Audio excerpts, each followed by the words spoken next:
available and when it's not. Sorry, guys, I didn't want to forget that. All right, go ahead. Thank you. All right. Well, good morning, everyone, and thank you for joining us. I was a little worried. But today we are here to discuss the community of practice for making and supporting choices. And just as a reminder, this is the choice of settings. This is for under HCBS, it's under choice of setting. And it says that the setting is selected by the individual from among setting options, including non-disability specific settings and an option for private unit in a residential setting. The setting options are identified and documented in the person-centered service plan and are based on the individual's needs, preferences, and for residential settings, resources available for room and board. So when you look at this, it really feels like it's talking so much about a bedroom, but the choices in residential and beyond are so much more than that. It's not just a bedroom. There are so many other opportunities for choice. So I have this video and I love this video, but I want to tell you why I love it before you watch it. When you guys have all of the posters in your residential facilities and you know, we could find all of the clients' rights on sorry guys, I'm trying to mute people. So we can find them all online, they're hanging in our facilities, but really to hear it from clients themselves is who is that? I can't. Okay. To hear it from clients themselves and to hear what they're saying, you know, they're talking about rights in general, but a lot of the rights that they mention are about the choices that they should be able to make for themselves. And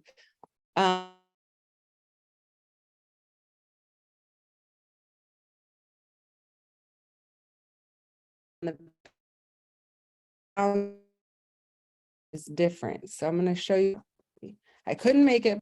Oh my gosh. Hold on.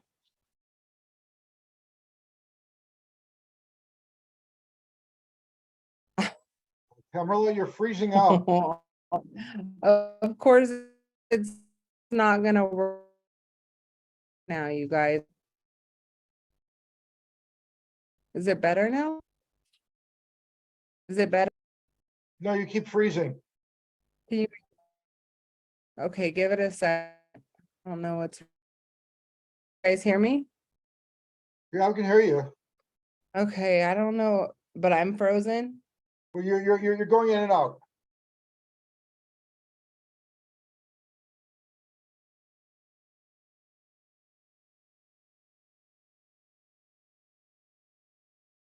Well, she's out. So we'll just take a minute here to, for her to come back in, and hopefully that will be a better connection. But for those of you who are on the call, oh, you're back now. Okay. So sorry, I have no idea what happened. Okay, let's give me 1 second, guys. I'm gonna have to try to open this back up.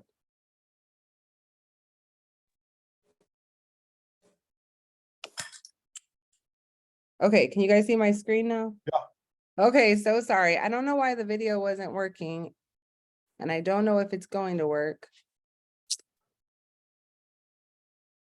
Don't pay attention to my messy desktop. I'm going to show you the video another way. I have all kinds of stuff on my desktop I need to sort through. Okay, can you guys see this video? Or this, can you see it this way? Yeah. I'm going to see if I can get it to play.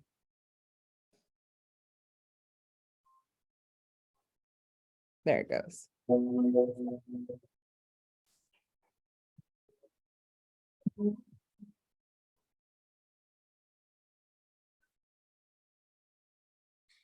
After white. To be treated nicely all times as a person.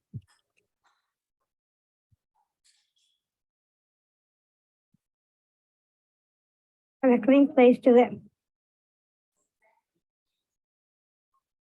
And good food for me.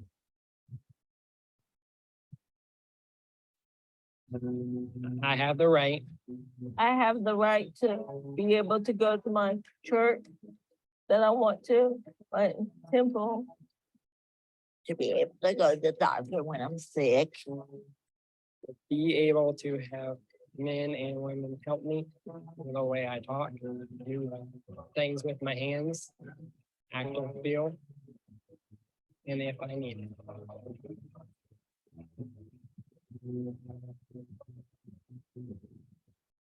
I have the right to be able to have people help me and teach me if I want. I've done a place to go to be by myself. To be able to call, write letters, or talk to anyone I want about anything I want.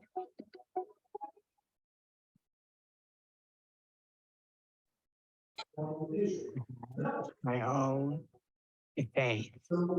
Be able to have men and women as friends.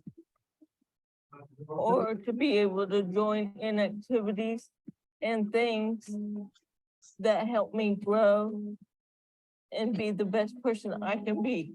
It's about me. Be able to work and make money.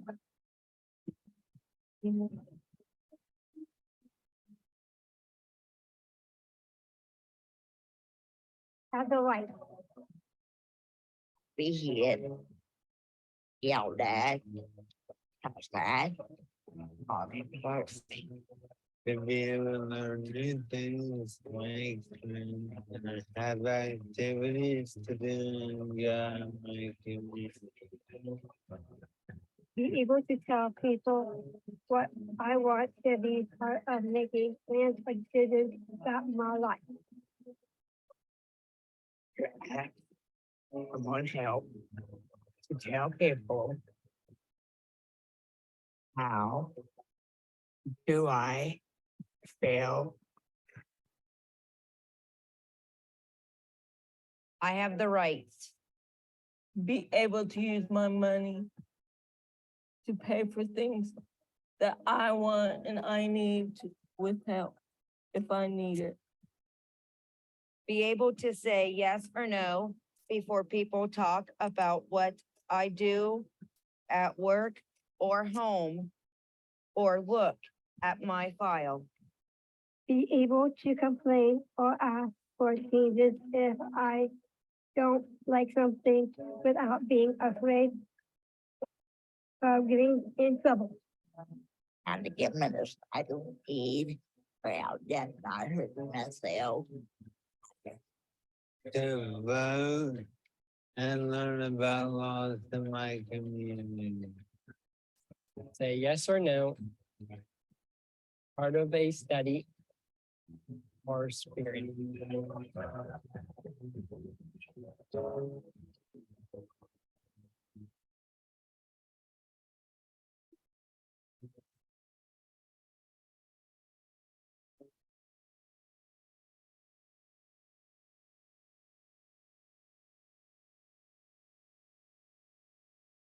Okay, did you guys like it? I love it.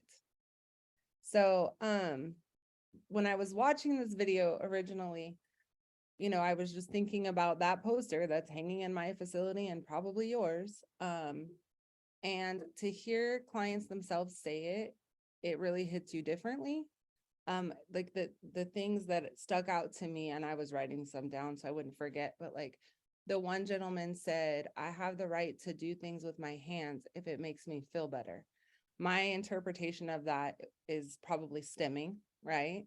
And so that has to come from somewhere. He had to have been told at some point that he should not be doing that in order to, have that come up when he's talking about the rights that he has. Call and write letters. That there's actually a regulation, right? We're supposed to have, I know it's antiquated, but we're supposed to have letter writing materials and stamps in our facilities so that they could write letters. It's just not something that you or I would ever have to think about. If I wanted to, I had a client who would do this with a straw all the time or a pen. And if I want to do that, nobody's questioning me. So why is it that we try to correct that behavior if it's soothing for the individual? So yeah, I don't know, this video, I had a few of them and this one really stuck out to me, so I like it. But for today's session, talking about how we can build a community of practice, I have taken the old slides that we used for the presentation and then added new ones. So it's going to work best if we do it as, you know, I'm going to go over some of the old slides, and then we can just have discussions about what our community of practice should look like. So I know some of you guys don't want your cameras on or whatever, and that's fine. But if you guys would please just participate in the conversation, because it is for everybody, not just, you know, a few of us. So, all right. So as a reminder, choices are statements of preference, and preferences are an individual's likes and dislikes. Choices are important to individuals with developmental disabilities because it gives their life meaning and it helps them to be more independent and in charge of their lives. So I know we talked a lot about finding choice opportunities in our everyday routines for the individuals we support last time. And it says opportunities for an individual to decide between two or more items or activities. So anytime that we can provide a choice to someone, we should be encouraging that and also training our employees to do the same. Choice opportunities achieve two purposes. First, they help build collaborative relationships between the DSP and the individuals, and between the individuals living in the home. Because if you think about it, think about your own home and how your attitude and behavior affects those that you live with, right? And I know that if I go home and I'm in a bad mood and something isn't right with me, the rest of my family is kind of like, oh my gosh, let's steer clear, right? And it's the same way. So what happens is that when someone's unhappy, their negative energy spills out onto their housemates. And then pretty soon you have clients who are, you know, having conflict with each other and no one really knows why, right? But it has a lot to do with their level of satisfaction and happiness. And it also helps identify things that make learning new skills easier and, oh, sorry, more fun for the individual. It was a typo. So making choices is a skill, and many individuals we serve may not have learned these skills yet, mostly because of the lack of opportunity to make the choices, right? So we have to work with people to teach them how to make choices if they don't have that skill. And it's the job of the DSP to support the individual in making meaningful choices by providing opportunities for a choice in a way that the individual understands. And I know, and it's at the end of this slide, we probably won't make it that far, but remember we talked about choice making opportunity being, you know, kind of like a spectrum where you have very high, high skill in choice making, where you could ask them an open-ended question. And then at the lower level, it may be a one-item choice that we're offering to the individual, but they're still getting a choice. So we'll do a refresher on that if we make it that far. So what types of choices should we be encouraging individuals to make? My answer to that is every choice that we can think of, right? They should be involved. Going back to that video, the one lady said, I have a right to say who can look at my file. Well, nobody can just waltz into our doctor's offices or whatever, wherever we have files and look at them. And it's not even something that I've ever consciously thought of, but we do show people's files all the time to, you know, of course, people who have a right to know or a need to know, but we never take into consideration that maybe that it should be a conversation, or maybe we should protect some of the information in that file. And we should be having that conversation all of the time. So I have taken probably some of the top choices. I mean, the possibilities are endless, but I think I have 7 or 8 that we could talk about. And let's talk about, you know, what are the barriers to supporting choices or encouraging individuals to make choices in each area, and how we could do better as a whole to develop a community of practice. Okay, so the first one is personal preferences, things like clothing, hairstyles, activities, hobbies, food that they eat, staff that they work with, and any others that we can think of. So whoever wants to start the conversation, what do we see in this area for personal preferences? Anybody? I know for me, I would say that one of the biggest barriers here is staff. Staff influence the individuals that they support, right? And if you guys have taken DSP at all, which I'm sure a lot of you have, we see it in every video, right? Where the scene that's sticking out to me is Cammie, you know, that bad cop DSP that we always see. She's telling AJ how to brush his teeth and how to wear his hair. And then another DSP comes in and says, well, brush your teeth. And he says, well, aren't you going to help me? Cammie helps me, right? So we are pushing off our routines and our desires and our beliefs onto the people that we support instead of encouraging them to make their own. When talking to a client, give them two choices. So that depends on their level of choice making skill for sure. We can always do this or this, and if they don't respond, then we can give them more help. But it really depends on their choice making ability. Does anyone want to talk about personal preferences? When I teach DSP, Tammy, I talk about giving them choices, even in things that may seem insignificant to us, right? So I always use the red cup, blue cup example. So when you go to grab a cup, would you like to use the red cup or the blue cup? It really doesn't matter to us. It doesn't change our job, whichever one they choose, but it gives them the opportunity to make a choice for themselves. Right. And though what cup you use may be insignificant for you guys, what cup I use every day is a big deal for me.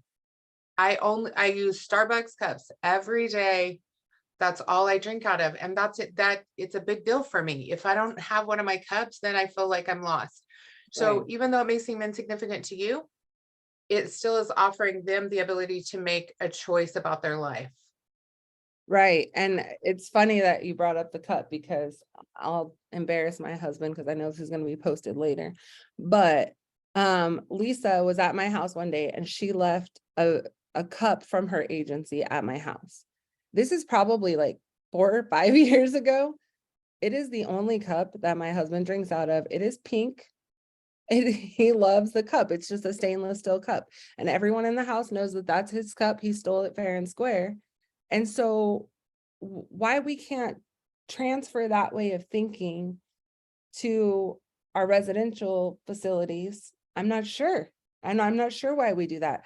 Why we assign a color. And I'm going to tell you guys right now, this is something that I did. I did this when I opened my facility.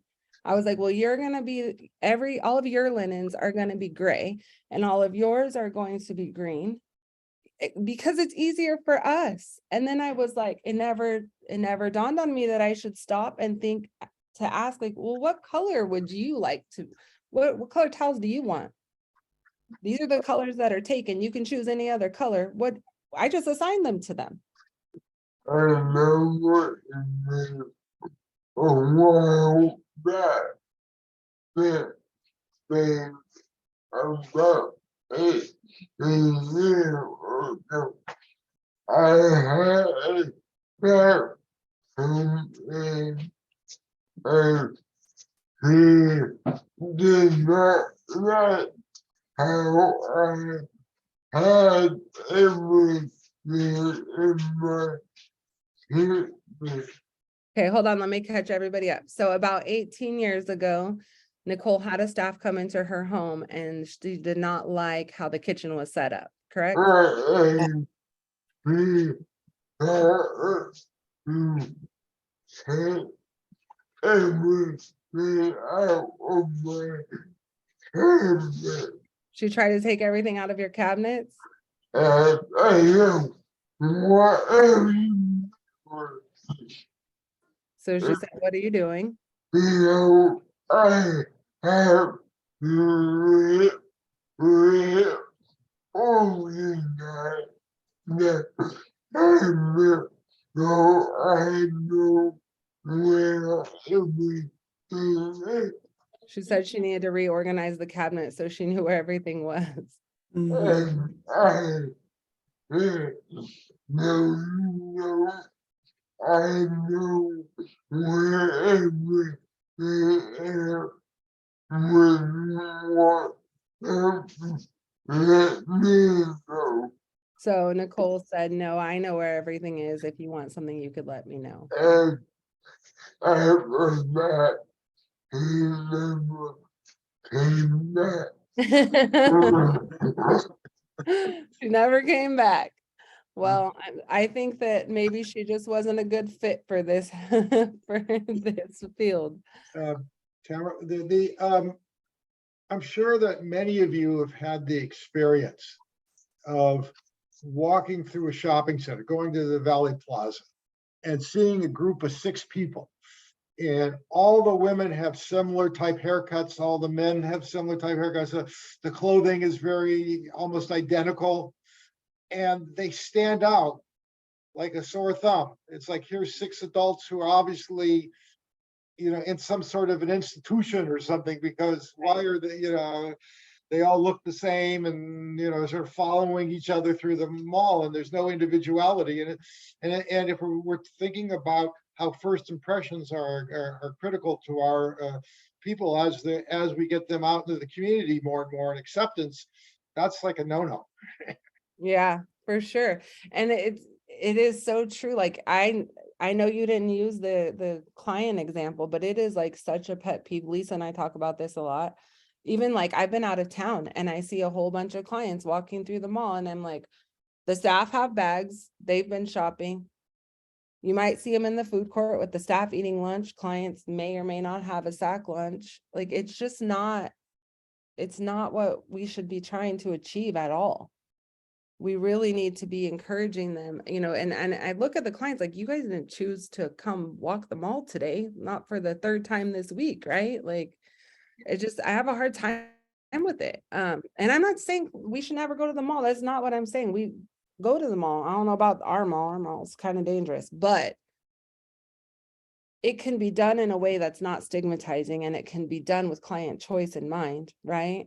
Because why do we all have to walk down to JCPenney's if some of us want to go to Tilly's? Right? Like it just shouldn't be. Right. Yeah. I had a thought and I feel like I've lost it, but it was someone put in the chat, Inclusion Films wrote in the chat. Would you rather brush your hair first or brush your teeth? Absolutely. And I use the example when I'm in DSP all of the time. Like, we're not just going to I'm not going to meet Nicole today and say, okay, so nice to meet you. Why don't you go ahead and get into the bathroom? I'm going to give you a shower now. Why would you do that? That would never happen with my loved one or with me. So I'm not sure why we do that. But then once we do start assisting people with personal needs, it needs to be done in the way that they want it to be done. And one of the very first things that you got to ask is, which part would you like for me to help you with? Do you need me to help you with your hair, your body? Like what is it that you need the most assistance with? And how would you like for me to provide that assistance? I know Nicole is very big on, if you're going to assist with a transfer, it needs to be on her terms, right? Because she needs to feel safe. And if she doesn't feel safe, she's going to be stiff. You're both going to end up hurt, right, Nicole? We need to be asking all of these things. Like, how can I best assist you? Where would you like for me to start first? Do you have a preference? One of the things in residential, and I know a lot of our contracts say we're responsible for providing the personal care items. How about we start asking if they have a preference in those items? Because I certainly have a preference, right? I don't want to use shampoo with sulfates in it, and that dollar store stuff, that all is going to ruin my hair color. So I don't want to use that. And we should be asking those same questions to the individuals we support. Do you prefer bar soap or body wash? Do you want a wash rag or a sponge? Like, what? These are all things that we need to be asking. So I'm not really sure. I know budgeting definitely gets in the way of this one. And the way that I deal with that, and the rest of you, please pop in, because maybe you have a better idea than I do. We give them a budget, like a monthly budget for their hygiene and grooming. It's not $10, definitely, but that way it's enough of a budget. I think it's like $40 or $50. I'd have to ask my administrator, but if they prefer the Axe body wash that goes over their budget, and you got to make sure this is in their IPP, then they would pay in excess of that, because I want to give them the choice, right? But I also don't want to be paying $50 for a bottle of shampoo, right? So how do you guys deal with that? Is it kind of the same way? Nobody wants to answer. I think it gets that this is Dante. It does definitely get tricky on how to do that. And the other tricky part is, like you're saying, just along to budget, is that we say they had their P&I, which doesn't go far either. But maybe, like we do, we try to set, like you're saying, a small budget for the hygiene to ask them what they want. But then also if it's over our budget, we'll try to use some of their P&I to incorporate that as well. That's kind of what I figured. Everyone probably does it pretty much the same. Yeah, so we do it that way, where we try to, budget out as much as we can for the extra, but then also at the same time, if it's more than what we budgeted, then of course that's what some of their P&I is used for. I would just caution to that, if you're going to do that, to make sure that that's documented, that the client has agreed to Right. that. Correct. So it doesn't look like you're having the client pay for their personal Right. Correct. items. They're Correct. paying for the choice to have something above and beyond. Correct. Right. Yeah, for sure. And it to me, and it wasn't like they came in, because I had to figure this out, you guys. It was my first home. I wasn't sure what I was doing completely, but what we had experienced some problems where an individual who moved out of the developmental center had started experiencing some like hoarding with personal hygiene supplies. And so it was after we dealt with that situation and got it in the IPP that my light bulb came on, like, okay, this is how I can support their choices and also, stay within our budget. And so that's what we started doing, is just saying, okay, you have the X amount of dollars, this is what you need to get. And so, and I want to also say, it's not for like, we still buy all the razors and all that, because that stuff is really expensive. But this is like deodorant, shampoo, stuff like that. And some of them, though, they might not want a manual razor. They may want an electric razor. So those are all things that you got to work out, but we have to stop and train ourselves and our employees to have this mindset of how can we support these choices and, still stay within our own budgets and everything like that. And I forgot to mention, you guys, Lisa's writing down all of our ideas as we talk about each one, so that we have notes on what a community of practice looks like to us. So before we move on, does anyone else have anything to say about personal preferences? I actually had one recently. I thought it was kind of funny though. We went on a trip, or they took several individuals on a trip, and everybody showed up with everything that they needed for the day. And we had one individual, he showed up with the fishing pole because he knew they were going to be next to the beach. And he has his fishing license. And he said, "Where can I put this?" And I walked over to the staff that I knew was taking him out. And I said, "Hey, were they supposed to bring it?" They said, "We didn't tell them to, but it's okay." So I just left it alone and I didn't think anything of it. I was like, well, I hope he gets to use it.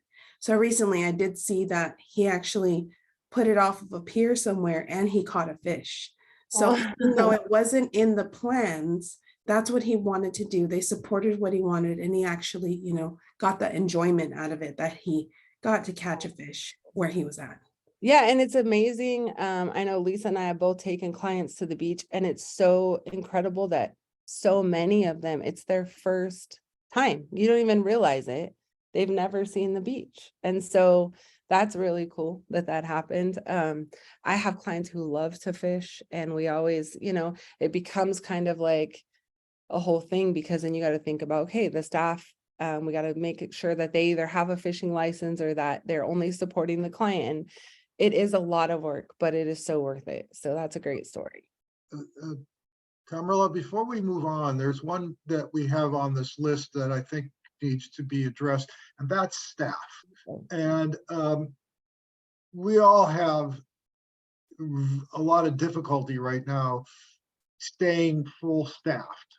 Yeah. And especially when we're competing with, you know, Target and In and Out and everybody else, and they're paying more. And so if a client or a resident says, I really don't want to work with this particular staff person, but they're the only one you can get that to work that shift. I mean, what do people do when they're sort of confronted with, an individual who, has very strong preferences about who works with them, and you're very limited in terms of who you have available to work with them? Well, at my agency, we definitely don't shove the staff down the client's throat. It would have to be a management person if we absolutely had no other choice. It would be a member of management. Now, with that being said, when there's conflict, we always try to resolve the conflict, because that's nobody wants to, just be having the revolving door. But at the end of the day, it is the client's choice if they want to resolve that conflict or not. You can't force them. So if we're in that situation, it'll be a management person until we find someone else. That's how I do it. And if you're a small family provider, Yeah. What happens? Is there any small family providers here? How do you do that? Or who has a suggestion on how you would do that? I know that. Here's my thing. I mean, it may not be the agency, it may be just the staff that the person cannot deal with. But when it gets to the point where there's so many, it's funny, and I keep talking about Lisa and I, but we work really closely together, even though we have two different agencies. And I have told clients, a month ago, I gave a client notice. It's not that he was totally unhappy, he just wasn't making good decisions. And I said, I feel like you might be better supported by this other agency, because Lisa has really great success in this area. And if that's what's in the best interest of the client, if it gets to that point, I personally have no problem doing that, or supporting that, and even supporting the transition, because I don't need having unsatisfied individuals on your caseload is not going to do anything but potentially make your other residents unhappy, right? But that's always a last resort. You always want to try to resolve it if they're willing. But I don't know. Does anyone have any thought as to the best approach to that? I think that obviously for those of you who don't know, I'm actually a parent of a child, and there's a program that he goes to in the afternoons for social rec. And as a parent, I'm fully aware when there's a lot of turnover. When there's a lot of turnover as a parent, that definitely is a red flag, because it's like, okay, who are you hiring? How are you training them? But you mentioned something, Tamarla, about your options to work is either work inside with people with disabilities, or work at Target, or work at In and Out. And Target and In and Out are fantastic, I agree, but it's where you feel the most comfortable, where you as an employee is going to thrive.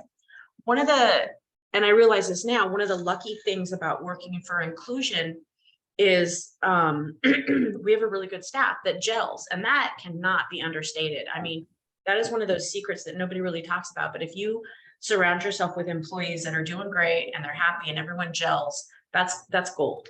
Yeah, it is, for sure. That tells me that our students are happy here, because we have perfect attendance. Like 99% of our students, they want to be here, and that tells me everything. So if you have staff that want to be here and you have students that want to be here, we currently don't have a challenge with that, but that could change. Anything could change. So I can appreciate that, but it's just being a part of something that you're there for the right reasons. Right. If your staff is not treating the students or the clients with respect and dignity, this is obviously not the job for them. Right. And as management, I'm sure you feel that pretty quickly. Yeah, you definitely do. And we should never be hiring because we need a warm body. It should never be that. It should, I mean, that's just gonna lead to heartache in the end, really a big headache and Yeah, heartache. and you're wasting time and money. not everybody is made for this job. Not everyone's made for this job, that's right. I know some people who try it and they quit after 2 or 3 days. Yeah, some people quit after 2 They days. can't handle Yeah, they can't handle it. I mean, and sometimes we hire people where we're like, oh, they're really sweet and we really want to give them a chance, but we don't know. And then they end up being like among the top staff, right? They end up it. because they can just relate to people on a personal level and not see the disability first. And I feel like that's a lot of the issue when we're hiring staff is that they come in, it sounds good, they see the disability first and they're intimidated by it. Where they like baby now they want to sit down and not do that. Well, you can't do that. Yeah, you can't do that. You can't sit down and do nothing. And along the lines of staff, and I have this at the end, under service, but I feel like we could bring it up now. Is also like service coordinators. What do you do as a provider when they just can't work with their service coordinator? I've had it. It's uncomfortable. You have to, let them know how to navigate it and what they need, who they need to call. But I've had clients like adamantly refuse to go to a meeting and then get threatened with, we'll close your case, which I know they have to have that meeting in the books. I realize that. But I feel like for a community of practice, that is one thing that we need to know. And we need to collaborate with the regional center. How would you like for these issues to be brought to you? Because they exist. Nobody wants to talk about it, but they're there. The Lanterman Act says at the time of the IPP meeting, the service coordinator should only continue if all the parties agree. Right. But when I work at regional center, I don't know what the current policy is, but if someone came to me and said, I want to change the service coordinator, I didn't wait for the next IPP meeting. I respected that choice and did it right away. I don't know what the current thing is. And- And that's something as a group we may want to address with. Yeah, I mean, to find out what the policy is definitely- currently. Yeah, because I don't know, through the pandemic, everything has just been so difficult and there's been so much change, but it feels like prior to that, if someone requested a change, I mean, and every case is different.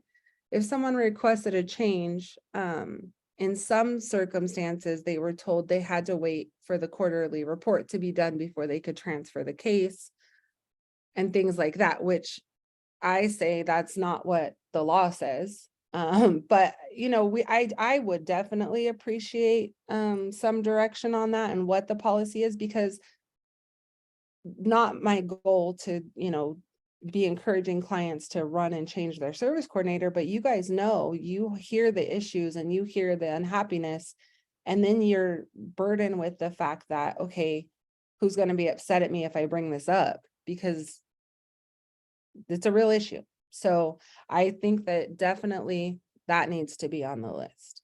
But also because just like they could call the regional center today and say, I don't want positive purpose, forget those people, I can't work with them. And they don't have to wait for another report or anything like that. They can just change. And so I feel like it's kind of, I don't know, it's a taboo thing, but we really need to discuss it. It's a preference. So I think let's put that on our list.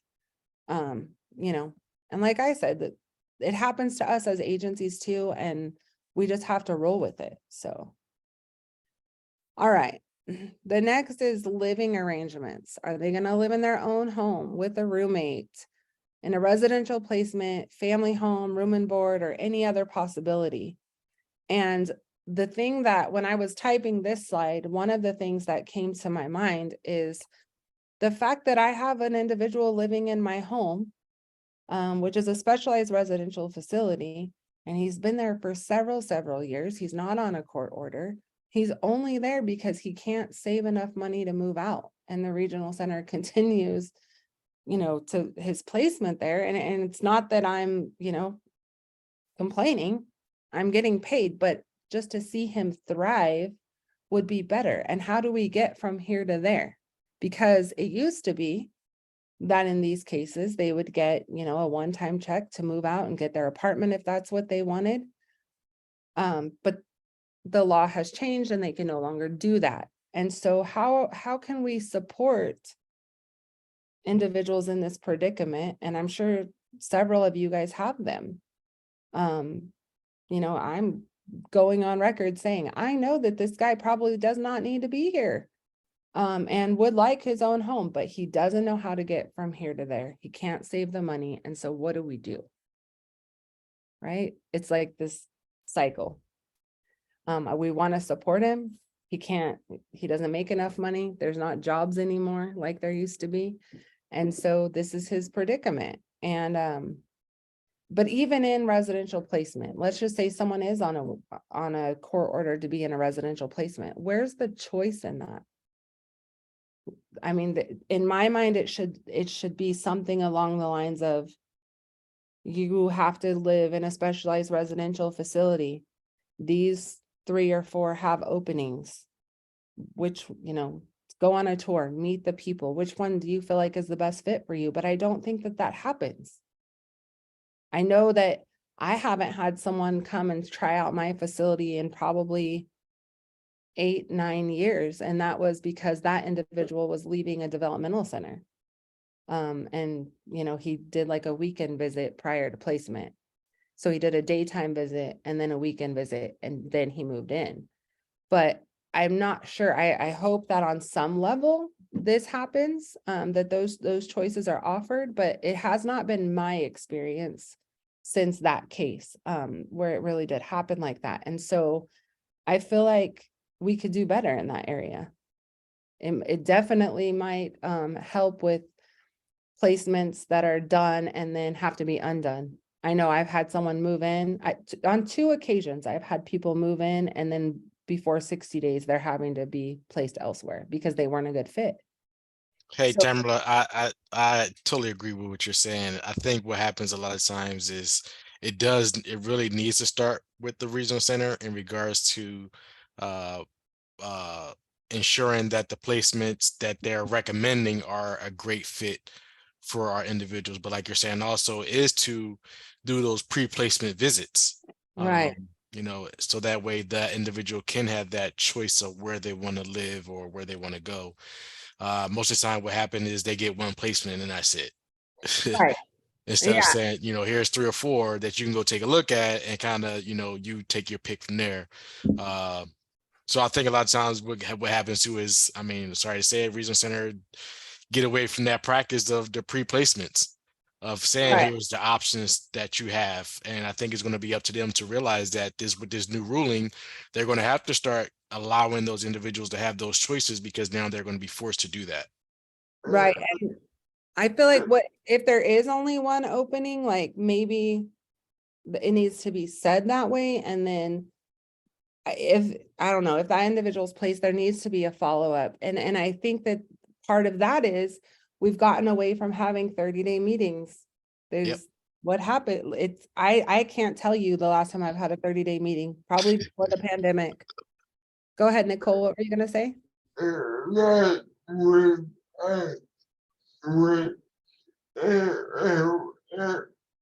company they want to look at 3 or 4 different companies before I made my decision. And that is how it should be You're right. That's how it should be. Nicole said that when she switched companies, she was encouraged to look at 3 or 4 agencies before she made her decision. And I think that that's great and it should happen that way. But with residential, those spots fill up so quick. So I understand why there's a problem. But I also feel like we could make more of an effort to offer choices where there is one. I mean, I've been on the receiving end of a frantic call, like, oh my gosh, do you have a placement? I need someone to be placed by Wednesday. I've been on that end. I get it, but I feel like there needs to be more communication with the client, because with that last placement that I took like that, he's angry. I mean, he's there and he needs to be there, but it's just not what he wants. He's not on a court order. He's mad. And so we're now dealing with those repercussions. So, whether someone's living in their own home or they want a roommate or they have to be in a residential placement or even want that. I know some people want that.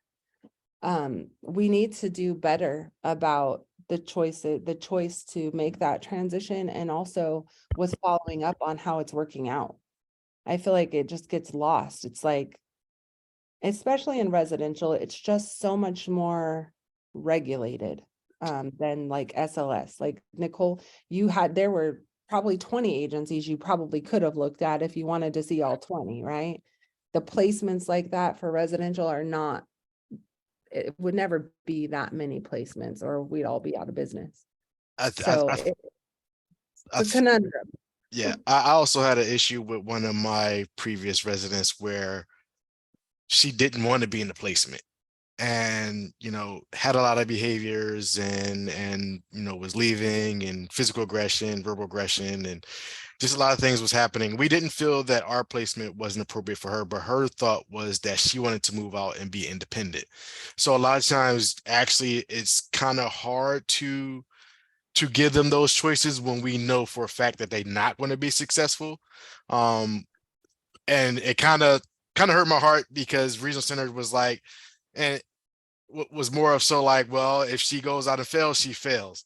I think at some point, don't we have to realize that we have to also be advocates for them to say, look, I know that's what you want, but we got to work towards that. Or we got to put them in a situation where we know they can be successful, because sometimes, and we all make the mistakes too, that we want to just jump out there and do it right away. But I think sometimes with this personal choice, it's going to make it hard for us as providers, as coordinators, to actually put them in those right positions because it is their choice. So, and it's just hard now with the personal choice of them having that, saying, hey, I want to move independently, when we know that they're not ready for that independent living. How do we draw that line to let them know that we're trying to advocate for them, but also give them what they want at the same time? So that's kind of an issue that I just kind of recently dealt with one of our previous placements that we had, at one of my facilities. And I've thought this a lot. Okay, maybe, I don't know if I've been around for a long time, but I've always wondered, like, supported living, we have a task force meeting. Why don't residential providers have something like that? Because I feel like that would be a great avenue to like have these types of conversations. Like, how do I support a client, like the example you just gave, and kick it back and forth among your peers? And the regional center in the task force meetings is there. I've never understood why there's not something like that for residential, but I definitely think that on some level, we have to have an avenue where we can talk to KRC about these types of situations. Right? Like, how you can't just make a phone call. Like, how can we, like, what is going to be the procedure if we see struggles with our residents in placement?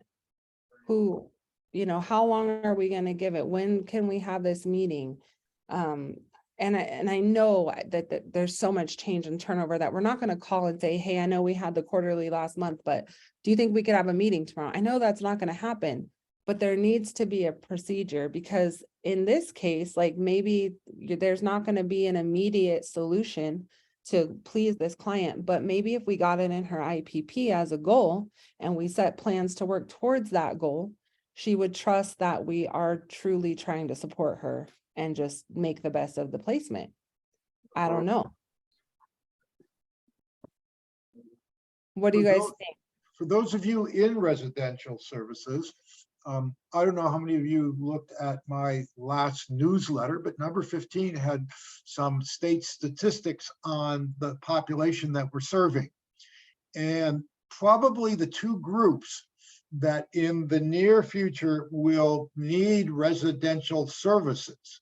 So if you're looking at expanding your operation, changing your operation, keeping your operation relevant, one area is for those adults who have aging parents.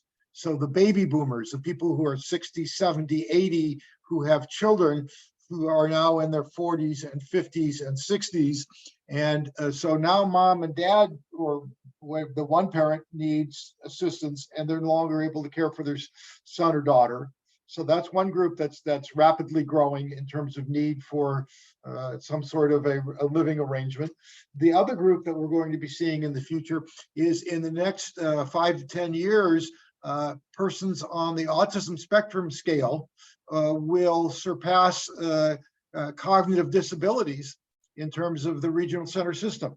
So the fastest growing population are persons who have, in many cases, fairly typical intellectual ability or only mild problems in that area, but some social and emotional challenges and some relational and communication challenges. So these are things to keep in mind as you're looking at developing your facility. And I need to sign off now. Unfortunately, I got double booked today. So No problem. all right, bye-bye. Joining us. Bye. All right. So any other thoughts on living arrangements before we move on? Okay. Next up is employment. And I think I know Tammy's here from Inclusion. She talked about being employed at Inclusion. You guys have paid clients there too, right? Okay, so maybe you could share with those of us who don't do employment. We have, because we are a day program, but we're also a vocational program. Okay. And we emphasize vocational more on day program. We have 3 students that are actually employed full-time as editors. They've gone through the program and they're really, really good at editing. And since we actually make movies and PSAs and commercials, we have full-time employment editors on staff. We also partnered with the Historic Fox Theater and KGET 17, and we actually have students that work there. And it's part of like a pilot program to give them the work experience, because not everyone is going to go into film, but we focus on teaching those soft skills, being on time, time management skills, basic skills that everyone learns in the workforce. That's what we also teach here. Nice. Yeah. So, and I think part of this, everyone wants to work, or most people want to work and make money. I put at the bottom of the list self-referred employment, because I have a client who, I don't like the word high functioning, but he wouldn't really know he was a client unless you had a pretty good conversation with him. But just to look at him, he would not be able to tell. And he is adamant that he only wants employment that he can land himself, and that he does not want any help with that. So the best thing, we've worked with him on, developing a resume, filling out an application, what are the appropriate things to write on, on your paperwork, what are the appropriate things to include as like your past experience, stuff like that. So we're supporting him the best we know how, but what happens is, sorry.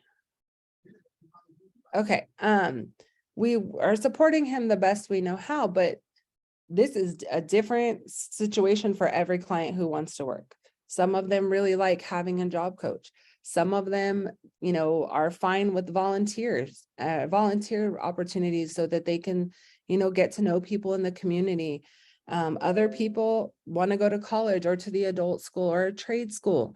I know, Lisa, can you talk about your client who's been really successful with landing her job? Which one? Starts with a P. Oh, yes. So I have an individual I've been working with for about almost 8 years. And she her goal was to she had a son, and her goal was to get her driver's license and to get a job in competitive employment. And so we worked towards that goal for almost 8 years. It took about 3 years for her to get her driver's license. We worked on increasing her reading skills. She started at about a first to second grade reading level. And we worked up over a couple of years to about a 6th to 7th grade reading level. She eventually was able to pass her test, get her driver's license. She had went to CNA school, but was unable to get licensed because of some stuff in her past history from when she was young. And so she was kind of devastated. You know, she'd been working all this time, going to the school, you know, taking the classes.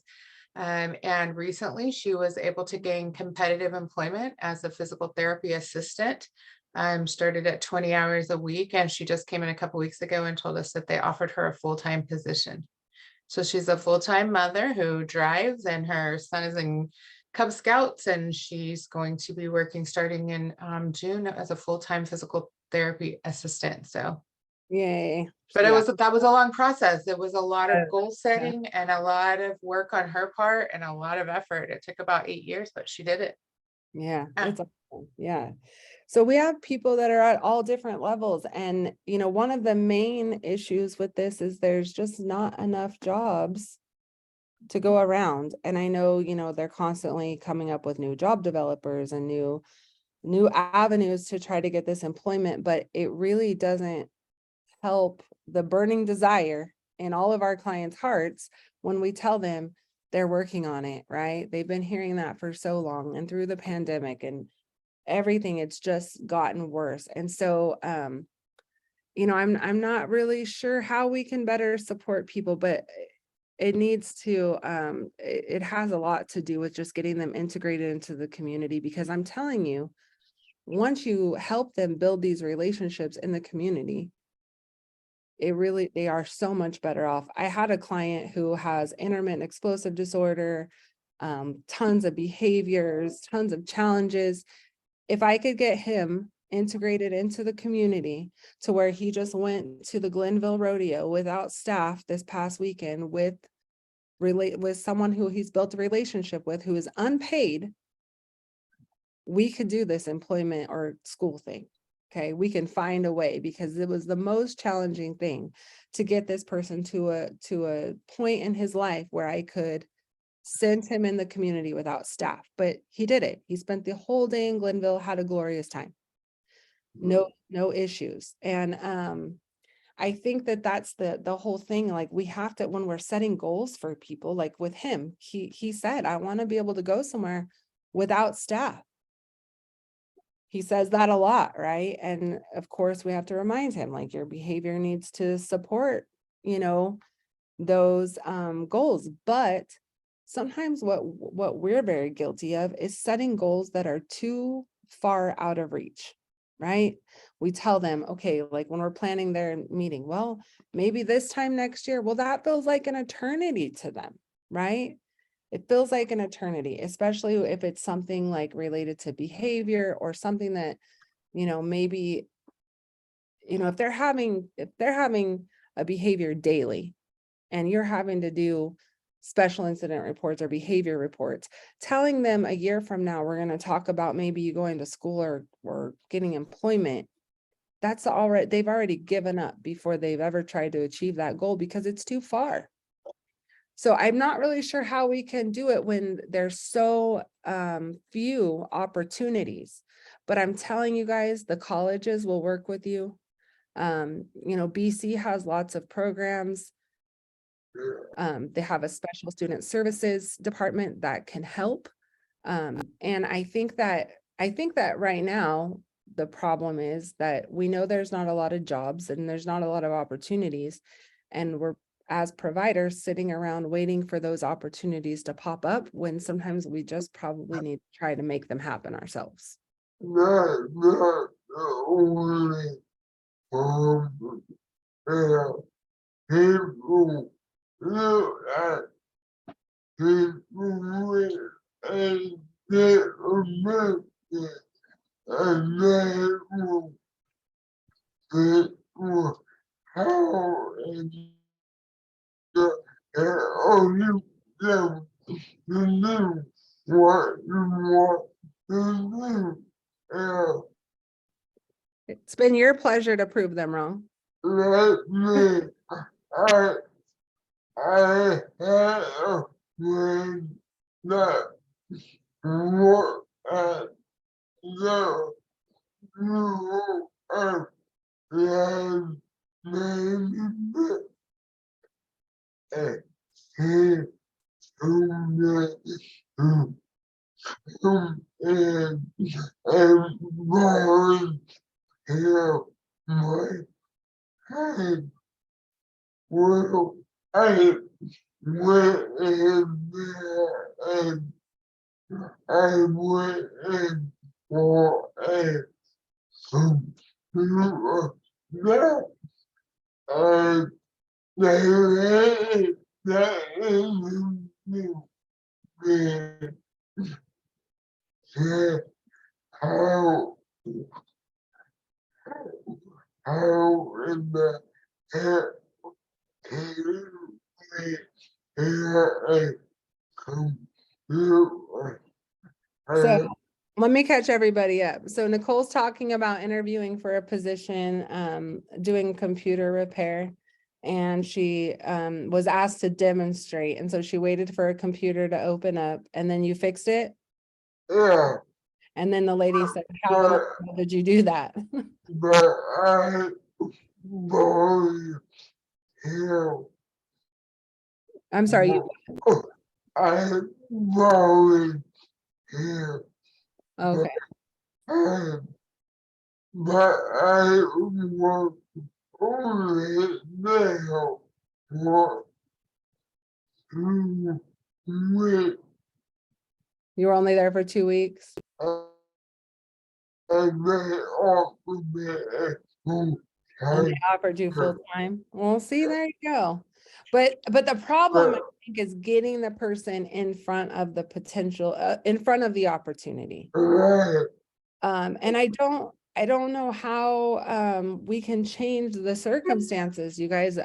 All I can say is that we got to listen to them, and it's going to be up to us to get it, thank you, to get these things into their plan. Because right, it's too, I mean, I've had some really good meetings lately and I've had some really not good meetings. Sometimes you have a meeting that lasts, 10 minutes, and other times you have people that really will stay and hear you out. But I feel like one thing that we could do is talk to the client before their meeting and bring up these types of goals. What do you want to do? You want to get a job? Do you want to go to school? Whatever it is that they want to learn and spend their time doing, we need to make sure that it gets into the written plan and help them follow up on those goals, because it's just not happening. And I know that it's because of lack of resources. I don't know. Any thoughts? We should definitely be having these conversations. I think we have to network Have to more. network. Yep, for sure. For But sure.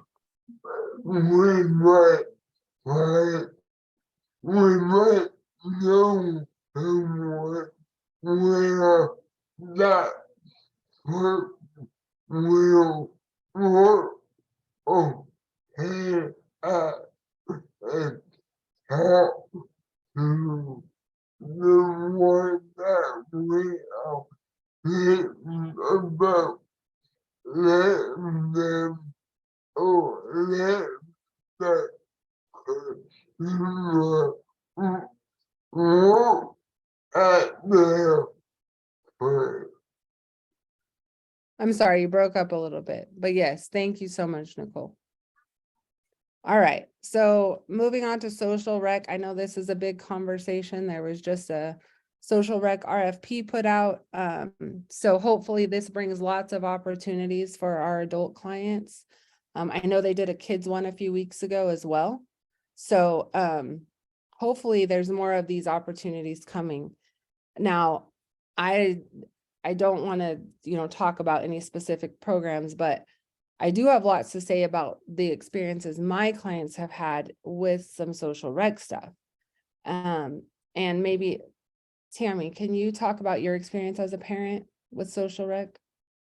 Well, my oldest son who has autism, he is 18, and social rec was pretty much stopped when he was a little boy. And it's come back now, but I'm so used to not using it that it's like starting something brand new. Okay. If that makes any sense. No, it does, yeah. Speaking social rec as a professional, I think it's vital. I think Right. that you have to give anyone that you work with, you have to give them the opportunity, whether they say yes or no. I remember when my son was little, we would make him go out to restaurants, or we would make him go to hockey games. He liked it too, but like we wouldn't really, and this does come out to personal preferences, but we, as parents, we wouldn't necessarily give him a choice, but it would be like, would you rather go to a baseball game or a hockey game? You still have to go out there. You still have to go out in the world. Still going somewhere, yeah. Right, but Yeah. social rec is essential. But if you think about it, social rec is essential for every human being. It is. That's why it doesn't make sense when we get met with. Well, we got that closed door. You just, Yeah. as a yeah. provider, you had to think of something different. You had to think outside the Do box. it anyways. We had to Yeah. do it anyways because Right, if exactly. we didn't, we're dealing with the repercussions of not having those opportunities. And it's sad. It's so sad. Devastating. I agree with you. Now It's a vital component for quality of life. it is. Each of us engage in For social and everyone. opportunities in our life. Agreed. And we're able to have the cognitive ability to find those and determine what we want to do and who we want to do it with. The individuals we serve do not always have that luxury, but it is a vital part of our own emotional, Our own mental health. yeah, for every our single own mental health. I agree. Even this right now, this is training and important, but this is also a form of social rec for all of us. Yeah, it is, because we don't get the opportunity to sit around and talk about this stuff, and it's therapeutic, right? Like, I just feel so strongly about it. Some of the things that from my experiences, that have been frustrating for those that I support have been things like they have so many hours with the program, but then maybe that calendar doesn't come out on time, or they didn't get it on time. And by the time that they get it, the activities that they want to participate in are full, right? And I get it. I get every agency has to maybe set a max number or whatever. So for staffing and planning and all that, I understand that. But also lack of opportunities that are low income or like low cost, right? Go ahead. Like just to jump in really quickly, and this is both professionally and personally, I personally was devastated when the Dollar movie theater closed. I know. I was like, please, what? That's perfect. Even family with means could easily go there and enjoy a night out. Right, yeah. But especially our students that really live paycheck to paycheck, that was essential. That was nice. So I agree. Yeah, it's really, really tough, but like finding things that are within their budget that they can do, or that are happening on a night where they don't have another obligation, right? Because some people do maybe work in the evening, or have a standing appointment, or whatever their circumstances are. And so I think that the right thing is happening right now. It's my understanding they're going to choose 5 new social rec opportunities, so our agency for adults. So hopefully we have a good variety of things that are going on, that we can expose our clients to, introduce them to. But as a community of practice, are there things that you guys do at in your facilities that you find are successful, that they enjoy, that may be low cost? Maybe we could just make like a quick list of some of the things that you guys do. The things that we do, we have after hours bowling that we do, and we get a deal. So like the students do have to pay for themselves. We do karaoke. And I think that's it socially here. Monday nights, the train robbers have Monday nights where it's $1 to get in to watch a baseball game. Now that's a little more complicated because it's outside and the games don't start until 7:45. So that is a bit of a challenge for people that do have to work the next day. We just try to do like game nights. We sometimes partner. I know that Current Autism Network, they have like a movie night or a game night once a month. It's just a matter of finding out like what they do. Most of our students that socialize together after hours, they'll get together in a group and play D&D, or they'll get together and watch a movie. Right. But yeah. I know that Studio Movie Grill just came out. I don't know if you guys have seen the flyer, but it's free for the individuals and their family members. Yeah, one Saturday a month. And also the Fox Theater, we just got an email as well that they have their summer movie series where I think it's every other Saturday starting in June. It's like dollar movie theater for cartoons, appropriate movies. So there are options inside to keep you out of the heat as well. You just have to search for it. One thing that I've had numerous occasions for social rec is that I might have a client or multiple clients going on an outing, and then we may get a call to like come and assist them in the bathroom.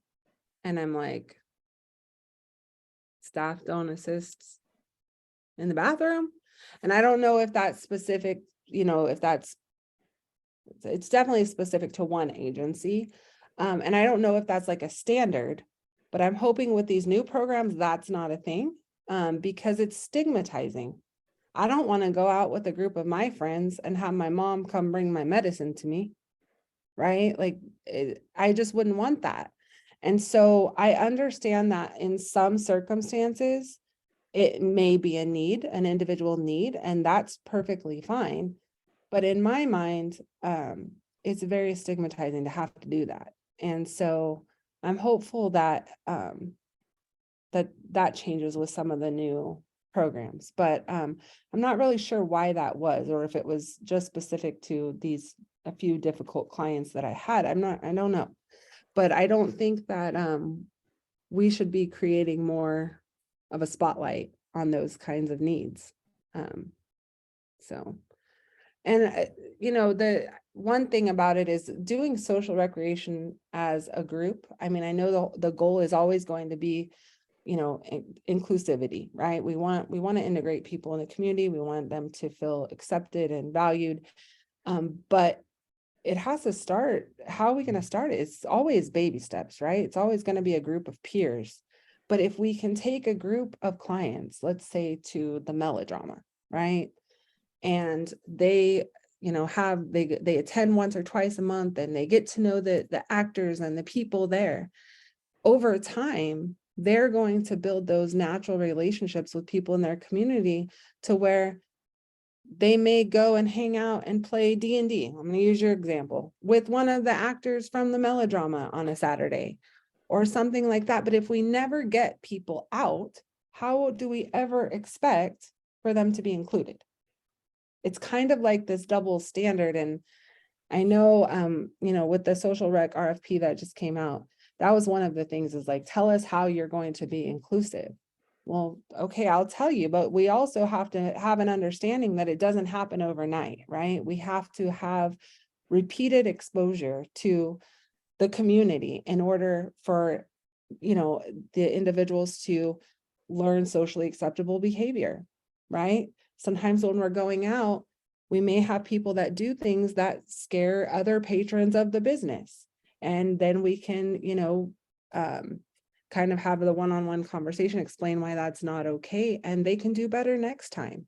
And through that, that's the only way we're going to really get people to accept the individuals we support. We can't just, I'm not a fan of going to a center all the time and just having a center-based experience with their peers and then calling that inclusive, because it's not, right? We really want to expose them and for them to get out and meet new people and make new friends. Because I know when I ask clients, who their friends are. Most of the time, the answer is their staff or the people that they live with.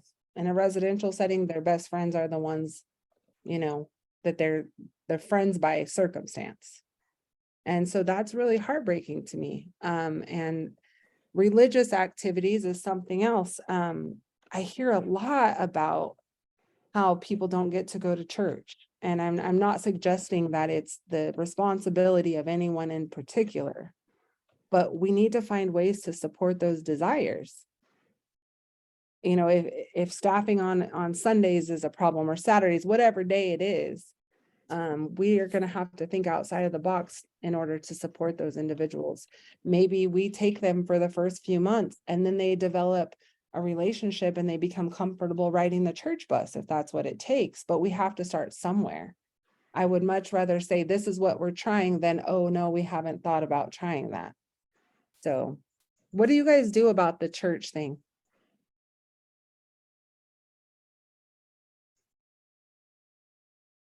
Residential people, anybody have ideas? Sorry, I got nothing on that one. I know it's hard. It's really hard. Because if you have 4 people that want to go to all different churches, how do you support them? Right. But in my answer in DSP is just this, because I get asked this all the time. It's not, this isn't a Bakersfield problem. This is an everywhere problem. My answer is this. I know for my facility, I get paid a fair rate to make those accommodations happen. And so I just do what I have to do. I know that that's not everybody's situation. Everyone has a different rate, a different staffing ratio, all of that, but it is truly important for people who have this desire to engage in, you know, religious activities, for them to be able to do that. And hopefully through exposure, they can develop relationships, and then the staffing part wouldn't be a need. I don't know. We also serve people who will always have that staffing need. So I feel like, you know, these conversations also don't happen. We also don't talk about what we're not doing. I don't sit in a meeting and talk about what I'm not doing for the client, but I know that I'm probably missing something along the way, right? So I feel like we just have to start the conversation and figure it out. Anything else on social rec? We're never going to make it all the way through these, you guys, which is fine. We have 10 more minutes. Healthcare decisions. This is a big one. I know, especially in the residential world and even in the SLS world, the more we become familiar with certain providers or pharmacies or whatever, we are comfortable. And then we encourage people to go there because it's easy for us. We've been guilty of that. I think we've all been guilty of that. But we just schedule an appointment and then take them and say, here's your new doctor. And it really should not be the way that we approach it. I know, and Nicole's shaking her head like, no. I know that, you know, it's always easier when we already know that this particular doctor understands what we do and understands our client base and, you know, takes the time. But we still need to have the conversation that, hey, you have an option. Thank you so much. My glasses are finally here. I left my glasses at home today. Thank you. So how do you guys deal with this? How do we, or how should we deal with it when someone needs to choose or change a provider? Or even be involved in medical discussions, guys. Like if we go to the doctor, I know all of you guys will agree that they're going to talk to us before they look at the client. They speak to us. And so what I say in DSP to that issue is that, hey, you don't have to call the doctor out, just redirect the conversation. If they ask me how Lisa's doing today, I'm going to say, I don't know, Lisa, how are you feeling today?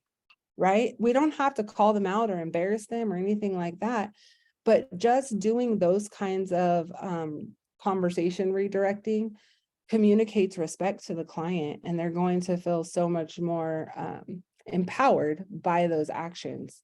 But again, we can't be at every doctor's appointment. We have to train our employees to do that. And that's the difficult part, right? So what do you guys think? So I definitely think, Lisa, for your notes to say something about redirecting the medical discussions to include the client, or for them to be the first position. What'd you say? Right. You said right. Okay, I thought you were gonna say something else. I had not had me. I know. Right.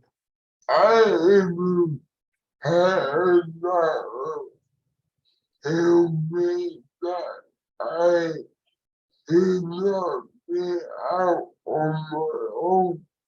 That I did a home.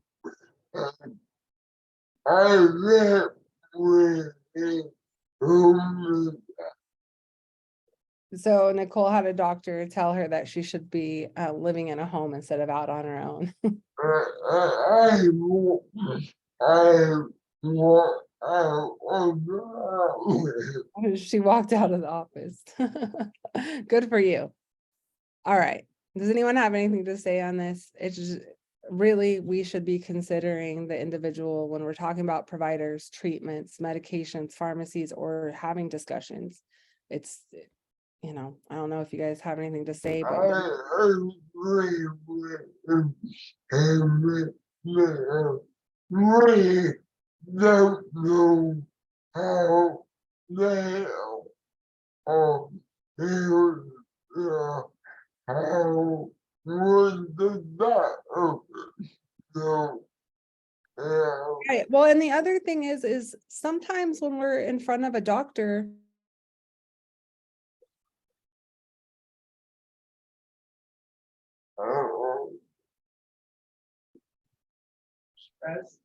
She Yeah, froze. she froze. I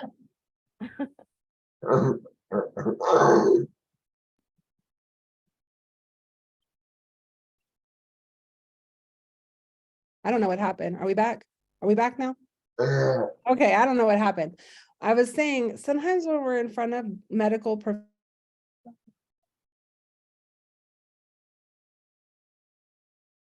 I think she might be done for today. She's got 4 minutes, but oh, she's back. I don't know what happened, you guys. This is so crazy. I was just gonna say that sometimes when we're in front of medical professionals, doctors, dentists, whatever, there's some really big words being used and nobody stops to check for understanding, right? The client could be shaking their head yes and agreeing to something that they would absolutely not agree to simply because they don't understand. So it's super important to have the conversations in a way that they understand. And it's okay not to agree to something right there in the doctor's office. We can make another appointment, come back another day. All of us get that luxury, you guys. If I go to the dentist and they want to do all kinds of stuff to my mouth, I can say, let me consider this, or let me get a second opinion and I'll get back to you. And we need to be doing the same thing for the individuals that we support.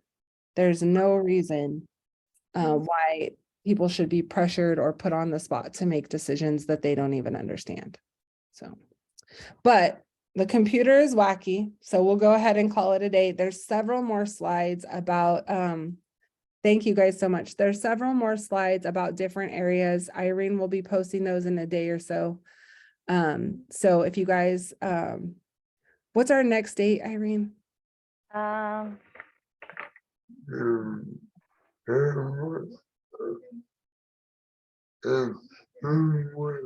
Is that the day that, I think the next one might be rescheduled. We didn't never finish that discussion. Yeah, so I think July 12th.